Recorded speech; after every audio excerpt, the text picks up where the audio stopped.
Welcome to Write Now Workshop Podcast, where you can write a book and change the world. I'm your host, Kitty Bucholtz, and this is episode 49, Sticky Note Organization, coming to you on Tuesday, April 10th, 2018. Now, I am a huge proponent of sticky note organization. I love it because it's not a long list of things to do. You can put one item on every sticky note, and as soon as you're done with it, you can throw it away. You can make changes to it and then throw it away. You can keep everything. You can keep it on a wall. You can move it around. You can change the order of everything. You can color code. I love sticky notes. Now, this is the way that I have been using them for both fiction and nonfiction. The biggest thing is just to use any and every tool the way your brain works best. I always say that because I totally believe it. Our brains don't all work the same. There's a lot of things that are generally the same about us as human beings in the way that we think, but a lot of things are just personality driven. They are things that we've gotten into by habit or by default, or things that we're trying that other people have suggested. So not everything is an inherent normal, and I use that word in quotes, a normal way of getting your brain to think and organize better. But these are some things that I've done. Okay, first of all, you have the option of color coding or using just one color. Now, sticky note pads are way cheaper if you just buy a ginormous package of all yellow ones. Don't know why they're yellow, but they are, and it works. If you don't have a specific reason that you can think of at the beginning to color code, then I would just go ahead and buy the yellow ones because they're cheaper. You can buy a whole bunch more for the same price. Now, there are reasons why you might want to color code later. So, for instance, in fiction, I do have a tendency to want to use different colors for my main characters, and then a couple of other different colors for secondary characters, and then like other characters. So just for ease of use inside of my brain, I tend to use something in the red-pink range for the heroine, something in the blues range for the hero, and then for no particular reason, I've used purple for villains. It's just now I've made it sort of a habit that that's the color that I use. And let's see, I guess green and yellow just kind of become secondary characters, or, maybe I'll use one of them for all secondary characters and another one will be for any other thing that's happening in secondary plots, something like that. So the color coding is totally up to you, and it just depends on whether or not you're a color coding kind of person. Otherwise, just straight yellow, totally fine. You can do all of the same things. Now, what am I doing? Well, the nicest thing about sticky notes is that you can pretty much stick them to any flat surface. So it just depends on where I'm at. If I'm in, I was going to say a home of my own. If you've been listening to the show very long, you know that I move a lot. So there is no real home of my own. But if I'm in my own space, I'll say it that way, then I'm looking for a wall that does not have any kind of texture on it, so something more smooth than a lot of American textured walls are. So walls, in my experience, in American homes tend to not work as well. Though a lot of apartments, a little bit cheaper, they don't have the extra touch of the textured wall, and a lot of those walls will work for using sticky notes on them. If you have a mirrored cabinet or mirrored closet door, something like that, those are perfect for sticky notes. If you live by yourself and nobody's going to be annoyed that you've covered the entire bathroom mirror, a lot of times bathroom mirrors can be quite big, though keep in mind that steam is just going to, mess with your entire system, or it might. So maybe don't put them up in the bathroom and then leave them there for days and days and showers and showers. I've also used whiteboards, and it's just something that at one point I was making notes on a whiteboard, but I was leaving the notes on because that was a note I was trying to remember about something I wanted to continue to bring through in various threads of the story. But what happens when you leave the text on a whiteboard for a while? it sticks to the whiteboard and then it's really hard to get off. So at one point I finally got my whiteboard clean, and then I was like, well, what if I just put stickies all over my whiteboard? Well, the nice part about that is, and this is one of the things I love the most, stickies are completely movable. Now, I don't know about you, but I have a tendency to have a pretty good idea of a whole lot of things that are going to go on in the plot, but I often don't know how to get from D to F maybe, or F to M, there's like a big hole there or something like that. So the nice thing about stickies is that I can start immediately putting down all of my initial early thoughts and just sticky note, a different one for each individual little thought about things that are going to happen, maybe even bits of dialogue. Really, it can be anything that you want to capture and not forget. And then as I'm building the story, and of course, what I'm talking about is from a plotter perspective, but you could still do it as a pantster. There are still things that you think of, a piece of dialogue or this thing that you think is probably going to happen later. So you can still do the same thing even if you're writing by the seat of your pants or a pantster. So then as I'm organizing my story, then I'm looking for any holes where from this sticky note to this sticky note, like it doesn't make sense. It's a huge jump. Do I need another scene? Do I need another whole chapter? Or do I just need some sort of transition? Maybe a sentence or a paragraph that transitions from the end of this sticky note, which would probably be a scene, to the beginning of this one. Now, the whole movable bit, I think, is probably the most exciting and best part of using sticky notes for organization of your story. And I'm saying organization of your story because I don't want to scare off anybody who's not considering themselves a plotter. And also for nonfiction, we're going to talk about that in a second also. So organizing, the book, we'll say it that way. Okay, now, once you have the sticky notes on a surface, sometimes you're like, oh crap, either I've got company coming, so I need to take it off of the wall in the guest room, or you're going on a trip, maybe a writer's retreat. Like me, you're moving. You can't leave them up anymore. I just now took the sticky notes off the mirrored closet door of the room that I'm staying in for the sticky notes that are outlining my first nonfiction book, which will be about 10 things you need to know before you start self-publishing. And so I had all of these ideas, and it was nice because I can see all of these ideas. I started moving them around. The initial, basically it's 10 things you need to know. So the initial 10 things that I wanted to talk about, for the most part, that stayed pretty true. I think there were 8 items that there is no doubt in my mind that it was going to continue. This is something that I've taught several times before. So there's 8 things that I knew for sure that I wanted to leave in there. A couple things that I'm like, okay, how can I make this point better? And so I was moving sticky notes around a little bit that way, trying to make sure that they were coming in the correct order of information, so that it was building on the item before.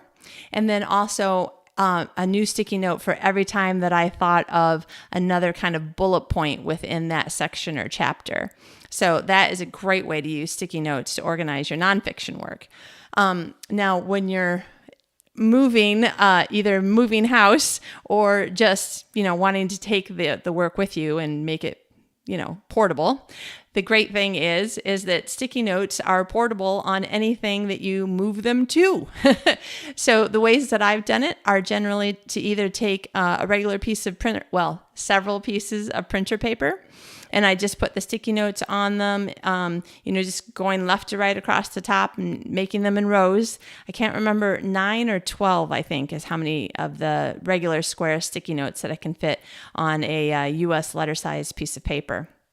So plus or minus that amount for an A4 piece of paper. And then I just put all the sticky notes down off of my wall or off of the counter or whatever on these pieces of paper in order. And then, of course, you need to number the pages so that you don't forget what order you had everything in. So that's one way to do it. That's what I just now did. I think it was yesterday, to move all this information on the nonfiction book onto something portable that I can take with me when I move. Now, the way that I've done it for fiction is, at one point I had a countertop in like a bar area where no one was really using it. It wasn't really part of the kitchen, but it was a nice faux marble countertop. So perfect for sticky notes. And I was using colored sticky notes at that time because I had a story started. I was probably 10 or 15,000 words into it. And I had let it sit for probably a couple of years. This is something that I wrote in grad school when I was getting my master's degree in creative writing.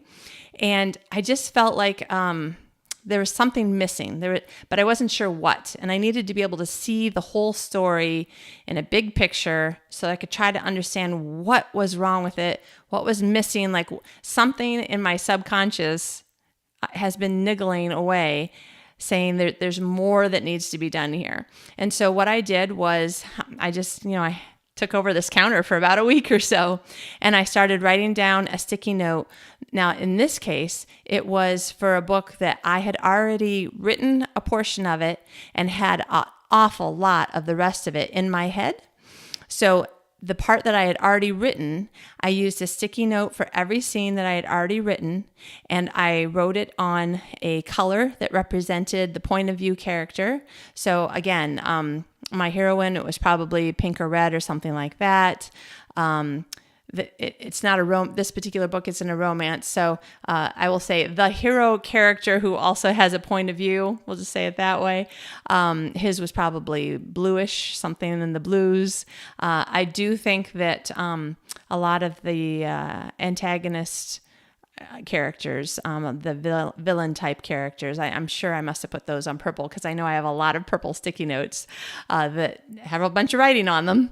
Anyway, so what I was doing is I plotted it out in 4 lines, really long lines of sticky notes. 4 because I tend to look at the 3-act structure as a probable way that I will share the story. So the first quarter of the book is setting up the problem and what's happening with the protagonist and blah, blah, blah. This isn't a plotting workshop. So anyway, and then, the middle half is, leading up to a big event and then coming down and going back up to like the main climax of the book and then the last quarter. So that's why I had 4 lines. And then what I'm doing is I'm trying to get to a certain point. Each quarter of the book has kind of a big scene, a pivotal scene that's happening. And so I'm making sure that all of the sticky notes are giving me all of the pieces of the story that are needed to get to this main pivot in this quarter of the book. And then from there, all the things that need to be happening to get to the second pivot, which is the middle of the book, etc. And there were huge areas of blank countertop because I had no idea what was going to happen from here to here. I mean, like huge areas, but I knew that this was going to be something that would have a whole lot of blanks. What happened was, though, is because I had these sticky notes with, 1 to 2 sentences of, and not even, sentences really, just kind of bullet point information of what was going on from here to here and from here to here and etc. Then I could look at the whole story and think, okay, so if in my mind I see this final end battle being like this, what would have needed to happen to get from over here, the last thing I really know what happened, through this blank spot to this next really big major scene that I know this is how it happens? What would it need to happen? And then I could just start brainstorming. Oh, okay. Well, it could be this or it could be this. Oh, I know. And so I would write down like my next really great idea on some sticky notes. Now, some of those sticky notes, I would think of an even better idea. And so I would throw away that one. So you see how this can help you to be very organic, help you with the brainstorming, and help you to not be like tied to anything. So I have a tendency sometimes when I'm typing on, I say a piece of paper, but, I'm typing on a screen that looks like a piece of paper. And I feel like, once those words are down on the screen, they're just hard to erase. I don't know why. It's just hard to erase in my mind. Maybe because when I was learning to type, it was literally a typewriter that you had to put paper in. And I was always thinking, man, I do not want to have to retype this. So I need to try not to make any mistakes. That probably actually is part of the reason why I really don't like having to erase something, even in a, digital document where it's totally easy. So depending on how your brain thinks, if your brain is at all like mine in that way, the sticky notes will really give you a sense of freedom and not feeling shackled in any way to any prior thought. And you can just keep on moving things. Sometimes I'll have as many as 3 sticky notes in this kind of piled on top of each other in the same spot, where I'm looking at, okay, it could go this way, which will take me in this direction, or it could go this way, which would change it a little bit, or it could go this way. And I like all 3 of these possibilities. Which one am I going to choose? And I've got all 3 of them written down on 3 sticky notes. And of course, when I say throw it away, if you're the kind of person who doesn't like to throw away your ideas, because maybe it'll be some amazing idea that you'll want to come back to, either in this story or in a future story or a related story or whatever, that's fine. You don't have to throw them away, but you certainly have the option of just being able to get rid of that. You don't need it anymore. You've got this other thing. Okay, so let's say that now maybe you have used a countertop or a wall, and you've either plotted out a book that you're writing, or you're organizing a nonfiction book that you're writing, but it can't stay on the countertop forever. So now what are you going to do? Well, like I said, you could put the sticky notes on pieces of printer paper. And then again, remember to number them, and maybe even possibly staple the top corner or something together to keep everything together. But another thing that you could do, and this is what I did for this book that I'm talking about right now, the one that I had started, but wasn't really sure where it was. It's not that I didn't know where it was going. I did know where it was going, but I just felt like what I was doing was it's not so much not original enough. I just felt it wasn't creative enough. I wasn't really pushing myself to be my most creative, and I just wanted to push it farther. So in that case, just because I felt like, again, I wanted there to be a sense of not being tied to anything. I wanted there to be a sense of being able to move freely and to flow through and to let go of anything at any time, or to add in additional things at any time. In this particular case, for this book, I decided that I wanted to put all of these colored sticky notes on index cards, or 3x5 cards. And so each index card has just the one sticky note on it. But then now anytime I want to, I can just lay them all out on the carpet. And I still got the color coding, because I still got the colored sticky note for each point of view character. But now I've got all of the index cards in it. Because they're index cards, they're not going to stick to the carpet or the wall or whatever. So I can just lay them down on a surface, work on it for a while. If it's dinner time and time to make dinner or whatever, then I can pick them all up again and binder clip them all together again. And for me, because it's a lot of cards, and just because of the way that my brain has been working through this particular story, and you may find that you use this process differently for each book, but I used a binder clip for each quarter of the book again, and I have these 4 quarters as not really separate entities, but they are separate because I don't have a binder clip big enough to keep all of them together. I have actually kept index cards in a recipe box before. So if you use recipe box size cards, that's another way to do it. So there's a whole bunch of things that you could do that has to do with helping you to find holes, fix problems, figure out where there is a problem, use color to organize things. You can use color to organize nonfiction, just maybe by topic. Or maybe you have different things that are going to happen in each of your nonfiction chapters. Like this will be the pull-out quote, and this will be the case study story, and this will be the little mini interview story, and there'll be separate items that are within each one of your chapters. You could do that in color coding. There's so much freedom in this. And honestly, it's the freedom that makes me continue using the sticky note system, because there's a way that our brains tend to find the first answer that works and then our brain stays there. And that's what makes brainstorming sometimes so difficult, and you feel like sometimes people are pushing you too hard. Like, I already came up with 10 good ideas. Why should I come up with 20 good ideas? But it's because quite possibly, and you've probably heard this before. If you come up with 10 good ideas, they may only just be good ideas, and that's fine. There's nothing wrong with a good book.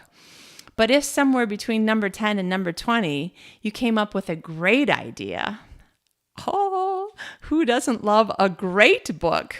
And honestly, I bet you great books generally sell better than good books. Generally. Obviously, that's not a 100% truism. But when you have this way of giving yourself some room to flow and move and like don't commit until you really feel like you've got something great going on here, the sticky note system can really work. And I hope you find that it's something that you want to give a try, or maybe something else that I've said. You're like, oh, I'm not sure about sticky notes, but I like the idea of index cards.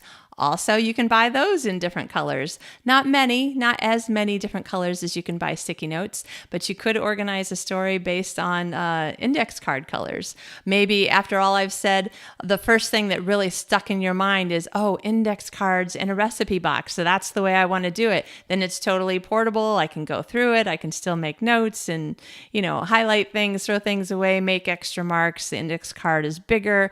It has more body and weight to it, than a piece of paper sticky note. And, depending on what brand of sticky note you buy, some of them are less sticky for less amount of time than you want them to be. And some of them are way too sticky. And you're like, oh, I hate sticky notes. Why would anyone ever use them? Why did she tell me to use them? So, there are pros and cons to it. But I hope that somewhere in this, you had a couple of ideas about how you can go through and either organize a new story that you only have a few ideas about, find ways to fix problems or find plot holes or whatever in a story that you've been working on, and you know that you need to be able to see it in a bigger picture, and you just can't see it when you're reading every single word of every single scene in a row. One of my friends and clients has taken her ginormous story and put it out on sticky notes so that she can see where she's actually said the same thing twice in two different scenes that she wrote, in 2 different years of working on this book. And then she can decide, which one is the one to keep, or does she want to rewrite something that combines elements of both of these or whatever. But she was able to make progress based on being able to see the whole thing in a bigger picture like this. And again, if you're doing something like that, you're just going to write down one sticky note for every scene that you've already written, a couple of bullet point items so that you can see what's happening in these scenes. And then you can see where you have holes or where you've repeated yourself, that sort of thing. And then again, in nonfiction, it's a great way to just start throwing ideas out there and then picking the ones that are the best, and then adding all the additional elements, extra depending on what kind of nonfiction you're writing, it could be extra little story elements that you want to add, extra examples or whatever within each of your organized sections now, or chapters, whatever it will be for you.